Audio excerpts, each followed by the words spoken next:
La manera de superar los miedos es enfrentarlos. Y te pongo un ejemplo muy práctico que yo viví. Cuando era niño, recuerdo que una vez subí a una montaña rusa y me dio miedo, ¿vale? Entonces, a partir de ahí, yo ya no me subí más a montañas rusas. Y además, recuerdo que mis padres decían con su mejor intención, no, es que le da miedo subirse. Entonces yo, como que aquello lo interioricé, a mí me dan miedo las montañas rusas y lo extendí muchísimos años. Ujú. Hasta que ya teniendo unos 20 y pico largos, ¿eh? O sea, estábamos en Portaventura. Y yo seguía creyendo esto, que yo no me puedo subir porque es que me voy a morir, pero no lo voy a poder superar, ¿no? Y al final decidí hacer acopio de valor y decir, a ver, esto no puede ser. O sea, yo he hecho mío un temor que creo que se me ha reafirmado sin malas intenciones, realmente para protegerme. Oye, no te subas a esto que te da miedo, que no lo pasarás bien. Y ha condicionado mi vida, ¿no? Yo estoy aquí perdiéndome una cosa que veo que a los demás les divierte. Ujú. Entonces cogí y me subí. Que encima me subí varias veces seguidas, ¿no? Terapia de choque. Ala. Pero choque. Pero, y recuerdo a una de mis hermanas diciendo, pero ¿te vas a subir? ¿En serio? Y yo, sí, sí, está decidido. O sea, también es verdad que yo venía de haber tenido una crisis personal muy grande, haber estado inmovilizado mucho tiempo y tenía muchas ganas de vivir. Y muchas ganas de vivir sin la condición del miedo, ¿no? Sí. Me enfrenté, lo superé y ahora soy un tío que se sube a montañas rusas y que se divierte, hasta en los loopings, ¿no? Y digo, pero ¿cómo es posible que me haya perdido 15 años a montañas rusas cuando no tenía miedo, ¿no? Entonces, enfrentarse al miedo puede ser en muchos casos la solución, ponerlo cara a cara y decir, hey, aquí estoy, a por ti que voy. En muchos casos sí, pero en otros no se trabaja así. Ujú. No se trabaja desde la confrontación. Hay otras vías. Eso que te pasó a ti se llama indefensión aprendida, Wow, venga, por ponerle un nombre. vale. Claro, cuando tú aprendes que no puedes, y esto se te repite cada 2 por 3, ¿no? Por activa o por pasiva, o porque te lo repites tú mismo, ¿no? Alguien sembró esa semillita del miedo y tú ya haces el árbol, ¿no? Sí. Claro, al final generas esa indefensión aprendida. No puedo, me creo que no puedo y no lo hago. Y como no lo hago, confirmo que no puedo. Y todo el rato es así, ese bucle, ¿no? Claro, llega un punto en el que, oye, tú en ese caso dijiste, pues si a mí me da igual que yo crea que no pueda, pues yo lo voy a hacer porque quién sabe, ¿no? Esto puede pasar, pero no suele pasar. Vale. La mayoría de gente se queda en el no puedo. Y no puedo, y no puedo. Y vienen a terapia con el no puedo. En terapia a veces descubren que no pueden o a veces descubren que sí pueden.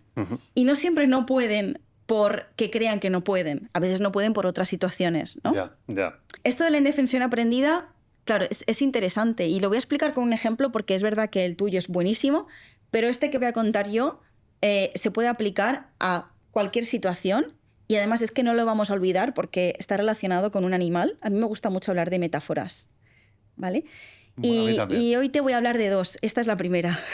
Creo de 2, a lo mejor más. Vale. Esta es la metáfora del elefante atado. No sé si Sí, la conoces. La conozco. La conoces. Sí, pero Bueno, cuéntala, que es muy yo la voy a interesante. contar. Bueno, y tiene mucho que ver, como digo, con la indefensión aprendida. Con la estaca, ¿verdad? Eso es, claro. Cuando, bueno, anteriormente tú sabes que hace muchos años se usaban en los circos animales, ¿no? Bueno, pues contaban en esta metáfora que había un elefantito pequeño al que le ataban una soga a una de las patas y esa soga la clavaban, ¿no?, con una estaca en la tierra.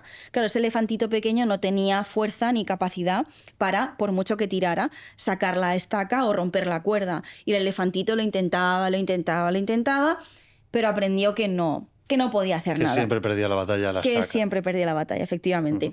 ¿Qué pasó? Bueno, ese elefantito se hizo muy mayor, muy mayor, y era un elefante muy adulto con muchísima fuerza, pero aún así seguía manteniendo la creencia de que no podía.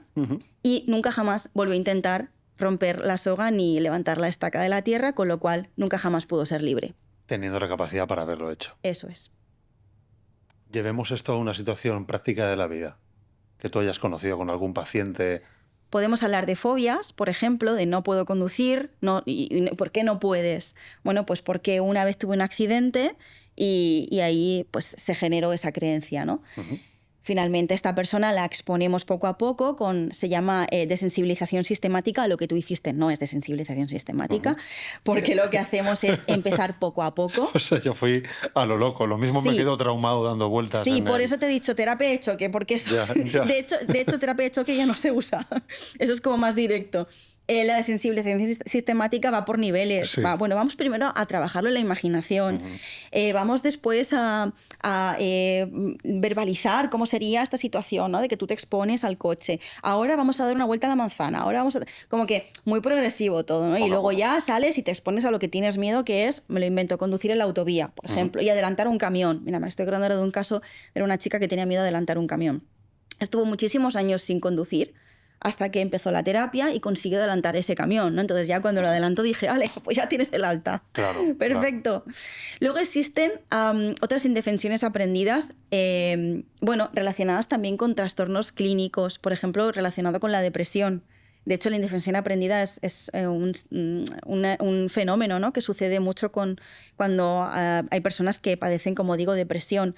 Porque en la depresión, hay muchas situaciones, ¿no? Que ocurren según estos 4 niveles de respuesta que te decía antes, pero es verdad que el nivel cognitivo está todo el rato sin parar, ¿no? Todo el rato rumiando, generando culpa, preocupaciones, y hay una creencia que se repite mucho, es el no puedo.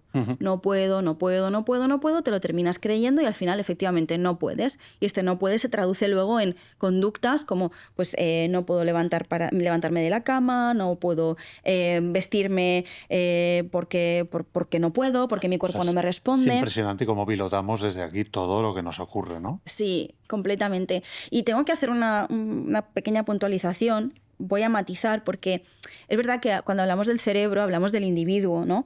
Y parece que todo el rato estemos como culpando al individuo, ¿no? De, bueno, es que tu cabeza tienes que aprender a pararla y si no la paras pasa esto. Y entonces, claro, la persona dice, ostras, es verdad, tengo que parar a mi cabeza. Y si no puedo pararla y si... Claro, ¿cómo y si lo tal, hago? y si cuál, y es como todo el rato es mi culpa, ¿no? Porque yo. Vale, vamos a dejar una cosa clara. El ser humano es un ser biopsicosocial. Esto quiere decir que somos biología, psicología y sociedad, ¿vale? Hay una parte social importantísima que influye mucho en cómo vivimos las cosas que nos pasan. Que esto, ¿no? O sea, es cómo vivimos, por qué filtros pasan esas cosas que nos pasan, y esto condiciona mucho a las personas. Esto forma parte de esa mochila emocional que decíamos antes. Y esta parte social tiene mucho peso. ¿Y los filtros a qué te refieres? ¿Sesgos? O sea... Bueno, pueden ser sesgos, pueden ser marcos de referencia, es decir, ¿cómo veo esta situación? Por ejemplo, pues mira, yo es que estoy súper preocupada porque he tenido una discusión con mi pareja, ¿no? Y mi pareja me ha dicho esto y yo le he contestado aquello y estoy llorando porque me siento fatal. Una persona que no tenga el mismo marco de referencia que el mío, que no tenga esos mismos aprendizajes sociales, esa misma forma de ver las relaciones o de vivir el apego, ¿no? De generar esa intimidad y de compartirla y expresarla, puede pensar menuda tontería. Por eso lloras.